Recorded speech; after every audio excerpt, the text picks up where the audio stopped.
গ্রাম বাংলার ঐতিহ্য এই সেই ভাইরাল চালের পাঁপড় বা পয়সা পিঠা। এই পিঠা দেখতে যেমন সুন্দর, খেতেও কিন্তু ভারী মজার। বানানো একদম ইজি। ভেজা কিংবা শুকনো যে কোনো চালের গুঁড়ো দিয়ে এই পিঠাটা খুব সহজে তৈরি করে নিতে পারেন। পরিমাণ মতো ফুটন্ত গরম পানিতে সামান্য লবণ দিয়েছি।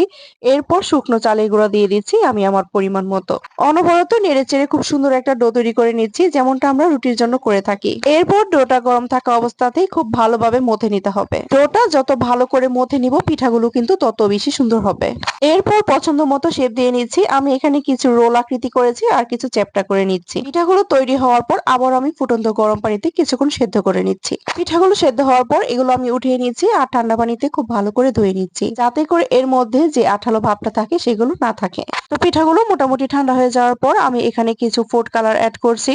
তবে আপনারা যদি না চান তাহলে এগুলো স্কিপ করতে পারেন। শুধুমাত্র দেখার সৌন্দর্যের জন্য আমি এখানে ফুড কালার ইউজ করছি, তবে এর জন্য স্বাদের কোনো হেরফের হবে না। পিঠাগুলো ঠান্ডা হয়ে যাওয়ার পর সারা রাত্রের জন্য নরমাল ফ্রিজে রেখে দিচ্ছি, যাতে করে পিঠাগুলো আরো একটু শক্ত হয়ে যায়। পিঠাগুলো কিন্তু অবশ্যই নরমাল ফ্রিজে রেখে দিতে হবে, এতে করে কিন্তু পরবর্তীতে পিঠাগুলো কাটতে আমাদের অনেক বেশি সুবিধা হবে। একটা বটির সাহায্যে পিঠাগুলো কেটে নিতে হবে। এখানে পিঠাগুলো আপনি যত পাতলা করে কেটে নিতে পারেন, পিঠাগুলো কিন্তু তত বেশি ভালো হবে। দেখেন পিঠাগুলো কেটে নেওয়ার পর দেখতে এগুলো কতটা সুন্দর লাগছে। পিঠাগুলো আমি রোদে শুকাতে দিয়েছি, আর এগুলো কিন্তু একদিনের রোদেই শুকিয়ে গিয়েছিল। আপনাদের এখানে পর্যাপ্ত পরিমাণ রোদের ব্যবস্থা না থাকলে আপনারা কিন্তু ফ্যানের বাতাসেও শুকিয়ে নিতে পারেন। এবার একটা এয়ারটাইট বক্সে রেখে আপনি সারা বছরের জন্য এটা সংরক্ষণ করে রেখে দিতে পারেন। গরম তেলে দেওয়া মাত্রই পিঠাগুলো খুব সুন্দর করে ফুলে উঠবে, আর এগুলো কিন্তু খেতে অনেক বেশি মুচমুচে হয়। আমার কাছে মনে হয় বাচ্চাদের বাহিরের ভেজাল চিপস না দিয়ে এভাবে চালের চিপস বা পাপড় বানিয়ে দেওয়া যেতে পারে। আশা করি ভিডিওটা আপনাদের অনেক বেশি ভালো লেগেছে, আর এই পিঠাগুলো কিন্তু বাসায় ট্রাই করে দেখবে।